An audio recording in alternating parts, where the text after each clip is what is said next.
Mulai. Assalamualaikum warahmatullahi wabarakatuh. Waalaikumsalam. Siang. Selamat siang. Semoga kita selalu berkah dalam situasi ini yang sekarang lagi pandemi gitu ya. Amin. Sekarang perkenalkan, nama saya Andra Wijaya dari kelompok 5, NIM saya 711811109 dari Fakultas Psikologi Universitas Jenderal Ahmad Yani. Dan oleh perkenalannya satu-satu, mulai di Mas Marto dulu. Oke. Perkenalkan, nama saya Marto Bida Pratama, NIM saya 120, saya dari kelas 4C, dari jurusan Psikologi Universitas Jenderal Ahmad Yani. Oleh selanjutnya yang Mas Sinta Lestari.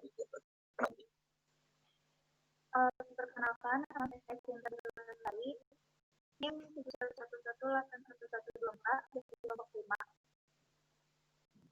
Oke, selanjutnya mungkin ke dari Al-Zahra, boleh perkenalan diri dulu.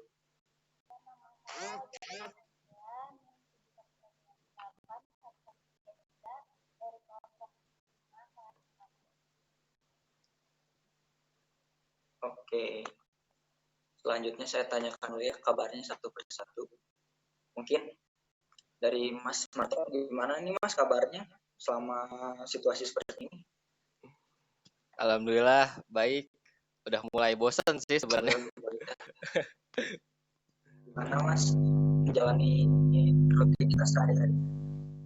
Sebenarnya udah bosan sih, tapi mau nggak mau ya, karena menurut aku sih dari anjuran dari pemerintah juga harus gini ya, harus stay at home gitu ya. Mau nggak mau kita juga harus taati gitu. Kalau nggak gitu, pandemi COVID-19 ini nggak beres-beres gitu. Kita juga nggak bisa kuliah kayak biasanya gitu kan ya. Online kan malah bikin ribet ya.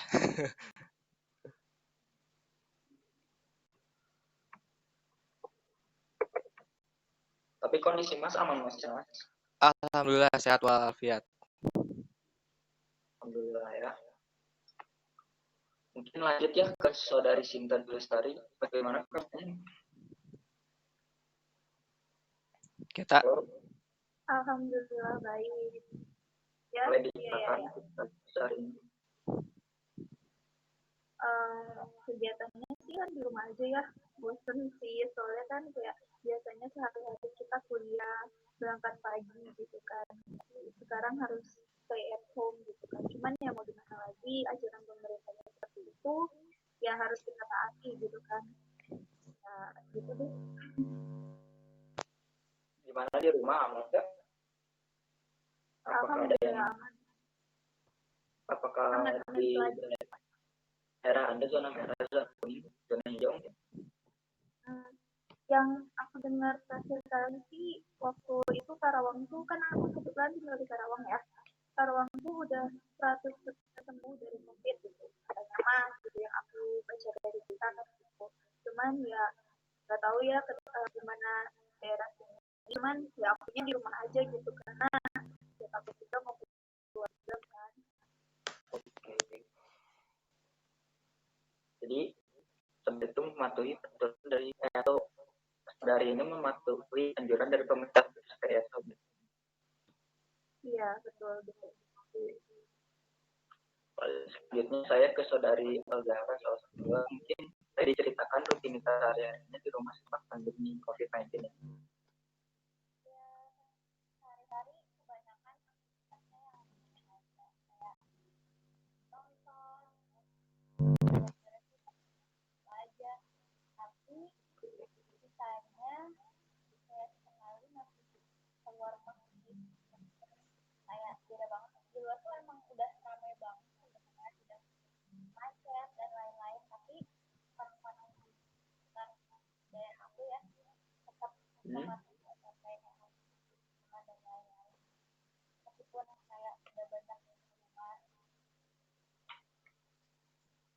Oke.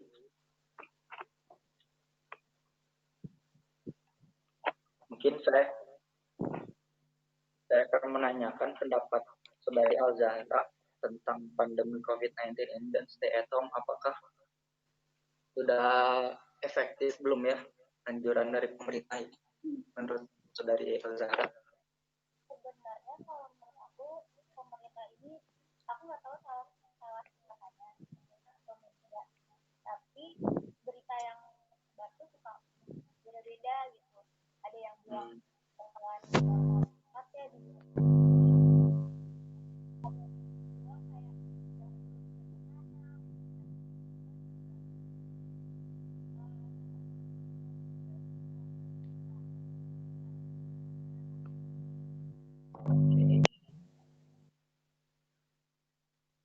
Oke, terima kasih Saudara Alzahra.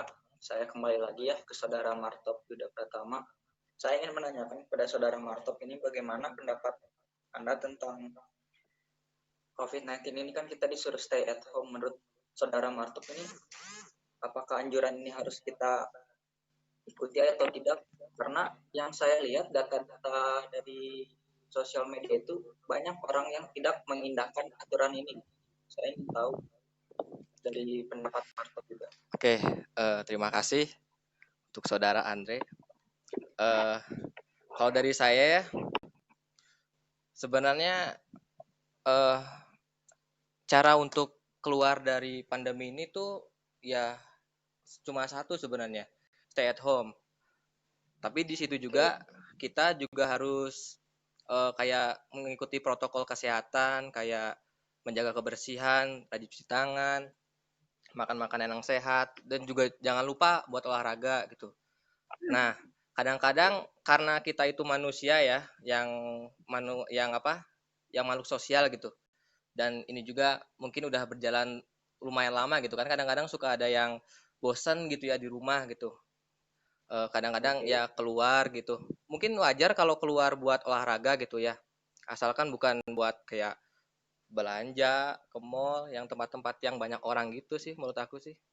Asalkan dipatuhin aja peraturan pemerintah, insya Allah lah cepet beres. Oke, terima kasih Saudara Martop. Oke, sama-sama. Sekarang saya kembali lagi ke Saudara Sinta Dwi Lestari. Saya ingin menanyakan gitu, menurut Saudari Sinta Dwi Lestari ini apakah sejauh ini sudah efektifkah apa sih namanya anjuran dari pemerintah dengan apa ya, dengan sikap masyarakat selama ini gitu? Apakah sudah berbanding lurus kah maksud saya atau tidak gitu?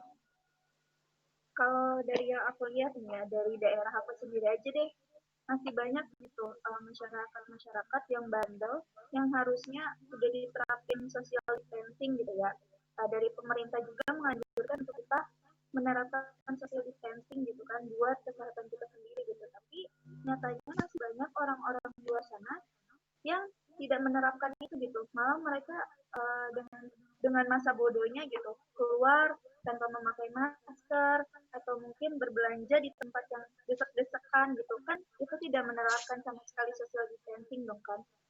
Terus juga kayak apa ya, masyarakat tuh masih membandel gitu. Misalnya pemerintah bilang untuk tidak keluar rumah, tapi masih banyak, nyatanya masih banyak gitu yang bandel untuk keluar rumah seperti itu ya. Menurut saya kayak itu mereka mencari penyakit sendiri gitu kan, maksudnya kita stay at home itu untuk menghindari penyakit itu kan, penyakit wabah COVID-19 ini. Tapi masih banyak di luar sana masyarakat yang tidak peduli juga kesehatan orang lain gitu. Sebenarnya sangat disayangkan sih, karena pemerintah sudah sebagus itu untuk menerapkan PSBB gitu di Indonesia ini, tapi tidak dipatuhi oleh. Jadi sangat disayangkan sih. Oke, terima kasih Saudara Sinta Dwi Lestari. Jadi buat semuanya saya simpulkan ya di sini, kalian semua sepakat bahwa anjuran dari pemerintah ini tidak berbanding lurus dengan situasi di lapangan gitu ya. Oke. Dan saya simpulkan juga kalian sepakat dengan tentang peraturan pemerintah yang stay at home, tapi masih banyak pelanggar-pelanggar seperti orang-orang yang bandel. Dan seperti apa yang sudah dikatakan Mas Mark tadi, nggak boleh keluar rumah, tapi asalkan hal-hal penting, tapi bukan hal-hal yang penting. Hal pentingnya seperti beli kebutuhan pokok, bahan pangan, gitu. Oke. Siap. Nah nih, berbicara pokok nih kan sekarang ini lagi ada nih boomingnya ya tentang nimbun masker gitu kan. Saya tanya nih ke kalian semua satu-satu, kita bakal bahas itu tentang penimbun masker ini kan. Mungkin dari Mas Martop lagi ya, kita mulai diskusi siap. kita kali ini. Siap. Temanya. Oke, silakan dimulai. Bagaimana pendapat Anda, dan Anda boleh gitu mengaitkan kejadian ini dengan teori yang Anda miliki gitu. Oke. Atau teori yang Anda kuasai. Oke. Boleh. Siap. Terima kasih sebelumnya. Gini, mungkin ini karena tadi saudara Andre menanyakan tentang tema penimbun masker gitu ya. Mungkin sedikit cerita gitu ya. Karena pandemik ini gitu ya, jadi kadang muncul fenomena penimbun masker gitu ya. Kalau saya kaitkan dengan materi psikognitif gitu, yang pertama saya menemukan pada materi decision making pada bagian availability heuristic adalah teknik pengambilan keputusan atau decision making dengan keputusan itu diambil berdasarkan probabilitas dan frekuensi yang ada. Jadi kalau dilihat dari topiknya, kan sekarang tuh kadang-kadang muncul kayak peraturan baru gitu ya. Misalkan harus menggunakan masker ketika berada di luar rumah gitu. Nah, misalkan kalau nggak pakai masker, kita kan misalkan kalau kita berkendara bermotor gitu, keluar mau beli bahan pokok gitu, kita udah pakai protokol semua, udah pakai helm, udah pakai apapun, tapi kita nggak pakai masker. Nah, kita bisa ditilang oleh polisi gitu, kalau ada polisi. Dan mungkin kita juga bisa ditegur oleh tokoh masyarakat atau siapapun, kenapa nggak pakai masker gitu. Nah, si masker ini tuh jadi seperti memiliki probabilitas yang tinggi sehingga banyak pemikiran orang untuk menjadikan lahan untuk mencari keuntungan sendiri gitu. Misalkan penimbun masker, setelah ditimbun ia akan menjualnya dengan harga yang mahal. Nah, dengan probabilitas yang tinggi dari masker, jadi membuat orang tuh berpikir bahwa kayaknya nih kalau kita nimbun masker terus jual dengan harga yang tinggi, pasti orang-orang pasti nggak akan mikir harganya, pasti pada beli gitu. Padahal itu juga kan merugikan gitu. Ya, sekian sih kalau dari saya. Oke. Jadi saya simpulkan tadi ya, menurut dari Mas Martop ini, apabila probabilitasnya tinggi, jadi si orang ini pun berpikir untuk menimbun masker, dan orang-orang yang akan membelinya tidak akan berpikir panjang bahwa mau itu harganya tinggi, itu harganya berapa, dia akan berpikir di harganya gitu kan. Ya. Gitu. Ya. Oke. Terima kasih Mas Martop. Ya, sekarang saya ingin menanyakan nih kepada dari Cinta Bestari nih tentang masalah ini gitu. Boleh kaitkan dengan pengetahuan atau teori yang Anda miliki mungkin. Halo. Ada Cinta. Ya, dari aku sendiri ini tuh bisa dikaitkan dengan analogi di bilang bahwa kita itu menggunakan pemecahan solusi terhadap masalah yang sama. Masalah sebelumnya berarti pemecahan masalah baru. Nah, dari materi ini tuh kalau kita lihat pada masalah penimbun masker gitu ya, itu sebenarnya mereka itu mencoba untuk menggunakan solusi dari masalah yang sebelumnya, di mana para penimbun itu kan berpikir kalau COVID-19 ini kan memiliki gejala yang dengan flu, dan biasanya saat orang-orang yang flu atau batuk itu mereka tuh biasanya kan menggunakan masker gitu kan, sehingga para penimbun ini tuh berpikir gitu jika mereka menimbun masker atau menjual masker dengan harga yang tinggi, maka orang-orang itu tetap akan membelinya gitu, karena mereka itu butuh sama masker yang mereka jual gitu. Nah, pada saat situasi seperti ini tuh mereka akhirnya memakai solusi yang sama dan berakhir dengan beralih profesi gitu menjadi penjual masker. Jadi kayak mereka tuh udah melihat dari masalah-masalah yang sebelumnya di mana orang-orang yang terkena flu atau batuk itu kan akan menggunakan masker. Maka mereka tuh berpikir, oh untuk mencegah penyebaran COVID-19 ini kan gejalanya sama nih kayak flu. Jadi pasti orang-orang bakalan membutuhkan masker gitu. Makanya mereka berpikir bahwa dengan masker dengan harga tinggi pun orang-orang tetap akan membeli gitu, dan mereka akan mendapatkan keuntungan yang tinggi. Itu sih menurut saya. Sekali lagi mungkin saya tekankan kepada saudari Sinta. Jadi Sinta itu memakai teori apa ya? Mungkin saya ingin tanyakan lagi buat menekankan sekali lagi. Gimana? Teori apa yang dikaitkan oleh saudari Sinta? Ya, teori yang the analogy approach. Boleh diulangi analogi? Analogy approach. Analogy approach. Ya. Dan itu dulu yang aku sampaikan tadi. Itu dari materinya yang problem solving. Dari problem solving. Apakah ada yang disampaikan lagi oleh saudara Sinta sebelum saya lanjut? Itu dulu. Sekarang, ya. Oke, terima kasih kepada saudari Sinta Dwi Lestari. Sekarang saya akan ke saudari Al-Zahra. Mungkin bagaimana saudari Al-Zahra tentang peristiwa ini? Mungkin boleh dikaitkan dengan teori yang saudari kuasai. Aku ngaitin situasi ini pakai bagian decision making, yaitu di bagian metode heuristik. Jadi heuristik ini tuh sebenarnya mengambil solusi pakai keputusan yang lebih menarik diambil dan berdasarkan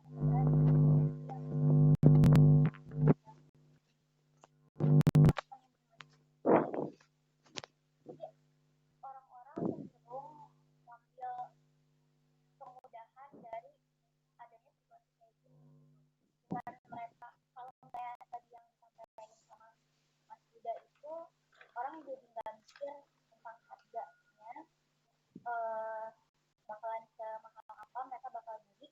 Kalau menurut aku di sini ada sisi di mana orang tuh akan takut dengan harganya, sehingga mereka tuh cenderung akan membeli dengan jumlah banyak sebelum harganya itu bakalan lebih naik. Mereka tahu kondisinya akan lebih mahal kemudian hari gitu. Jadi mereka mengambil kayak shortcut jalan pintas, mereka mending beli dari sekarang sebanyak mungkin gitu.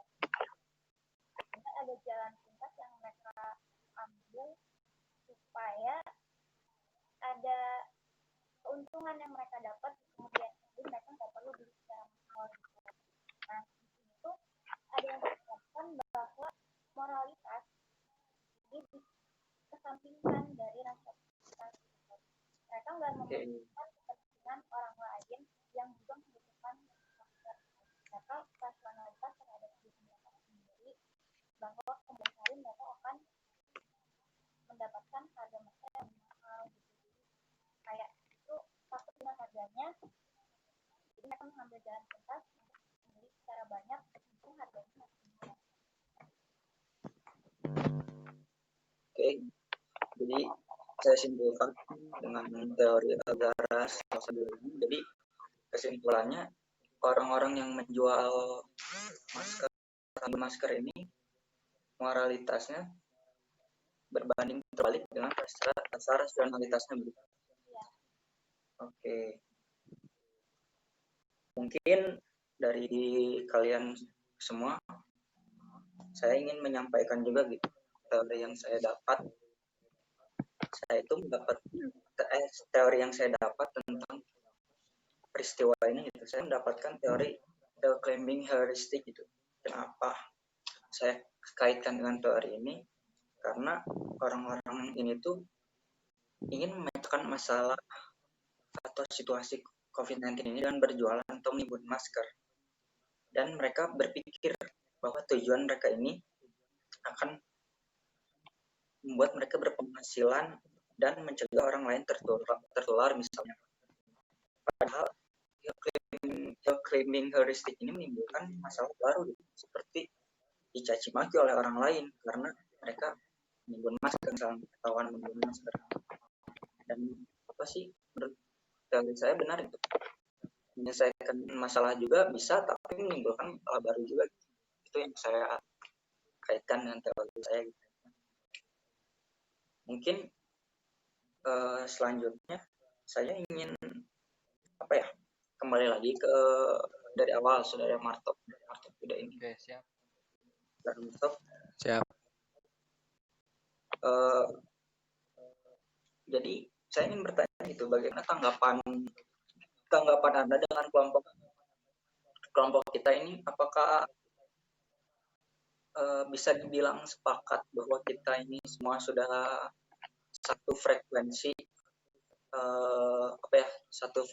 dalam menanggapi si penimbunan masker ini? Maksudnya tuh udah yaitu satu frekuensi gitu misalnya. Oke. Siap. Terima kasih sebelumnya. Menurut aku sih kita sama-sama udah sama frekuensinya ya tentang penimbunan masker ini.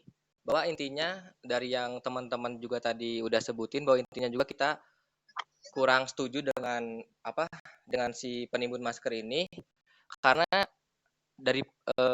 karena kalau dibandingkan keuntungan atau kekurangannya itu lebih banyak kekurangannya gitu. Bahkan itu malah berdampak ke masyarakat yang luas gitu. Dan itu menurut saya itu akan menimbulkan berbagai macam masalah yang baru gitu. Jadi menurut saya tuh sudah pada setuju sih menurut aku ya.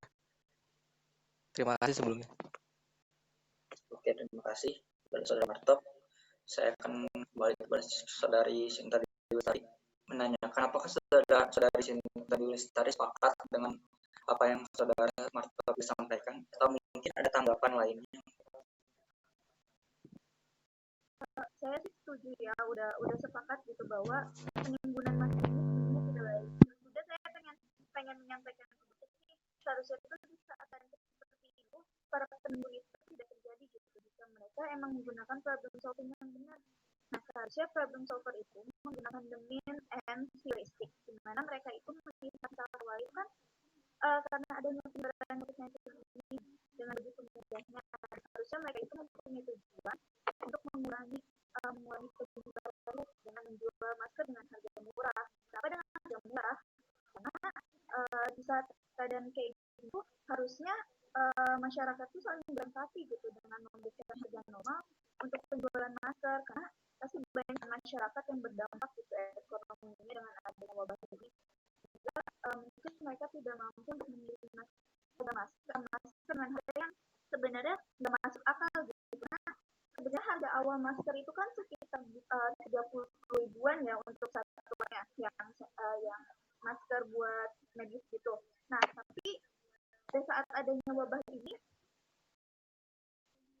mereka melonjakkan harga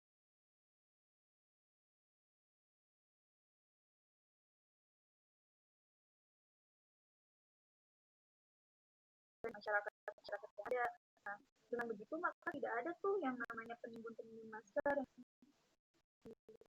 saja gitu bukan orang lain juga. Karena kalau misalnya mereka menggunakan filter yang benar, itu sih menurut saya. Jadi saya ini ya, halo saudara Sinta, halo.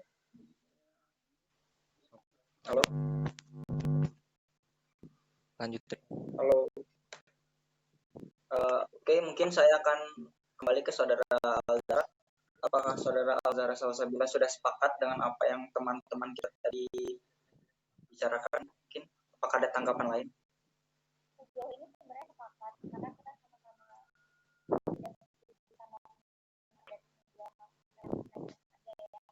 kan ada tanggapan lain filter yang kita pakai itu bukan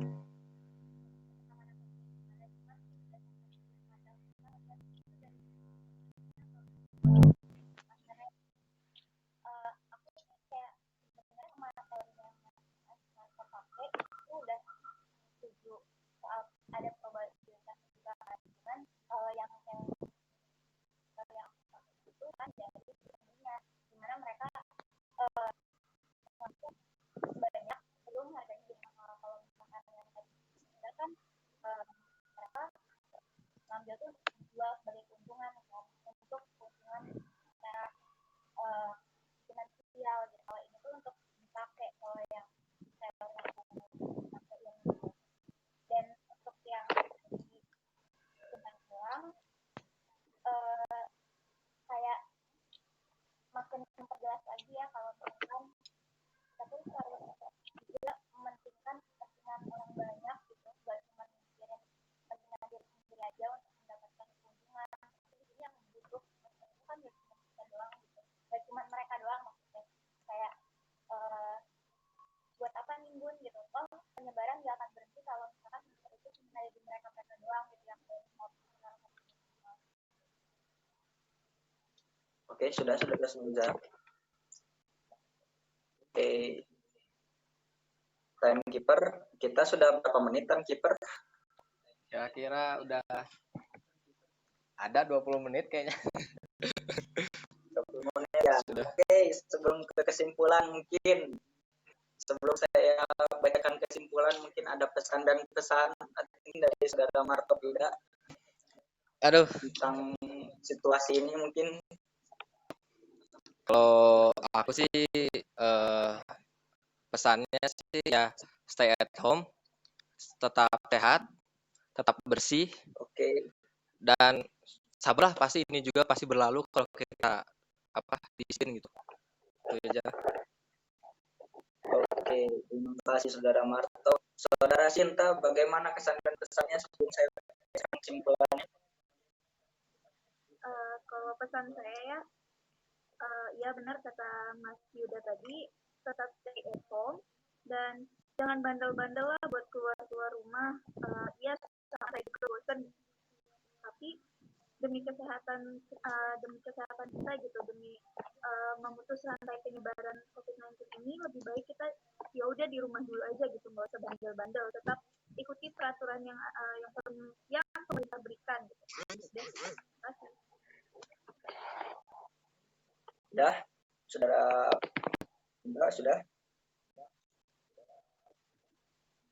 Oke, lanjut ke saudara Alzara sebelum saya sebutkan kesimpulannya. Boleh kesan dan pesannya mungkin? Ya kurang lebih sama ya. Aku pun bukan orang yang selalu betah di rumah aja, tapi kayak kondisinya mengharuskan kita kayak gini, jadi pakai lagi. Dan aku tahu sih sebenarnya banyak banget udah di luar sana yang bandel gitu ya kayak terbukti jalan macet dan lain-lain. Tapi kalau misalkan kita menghadapinya dengan positif gitu ya, kayak kita mikirin juga kepentingan orang banyak dan kepentingan diri sendiri ya semoga aja virusnya cepat berjalan. Oke, terima kasih saudara. Kembali lagi ya, saya sebagai moderator akan menyimpulkan. Saya akan bacakan kesimpulannya. Pada hari ini kita sebagai kelompok ini pada hari ini Senin 1 Juni 2020 pukul 13.00 kelompok 5 kita berbicara tentang pandemi ini dan sepakat bahwa masih banyak masyarakat yang kurang kesadaran dan kurang membantu dan kerjasama untuk masih mementingkan diri sendirinya seperti menggunakan masker ini. Dan saya bacakan lagi dari awal Marto tidak sampai teori decision making dan available heuristic, itu berbicara tentang probabilitas tinggi dan juga permintaan juga. Saya bacakan juga saudari Sinta, yaitu analogi approach. Sebenarnya ada bagian dari problem solving. Saudara Alexander bilang memakai teori heuristic decision making, yaitu orang-orang cenderung mengambil mudahan dari shortcut atau jalan pintas, yaitu membuat moralitas berbanding terbalik dengan rasa rasionalitas. Jadi kesimpulannya, kelompok kelima sepakat bahwasanya apa yang dilakukan oleh penunjuk masker ini salah, dan kelompok kelima sepakat bahwa untuk mengatasi pandemi ini kita harus melakukan apa yang sudah dianjurkan oleh pemerintah. Paling dari moderator simpulannya begitu. Terima kasih. Simpulannya begitu. Dan apabila moderator ada salah kata atau salah ucap, mohon maaf. Moderator, salam undur diri. Assalamualaikum warahmatullahi wabarakatuh. Waalaikumsalam warahmatullahi wabarakatuh. Kala, si Tata mana? Kala.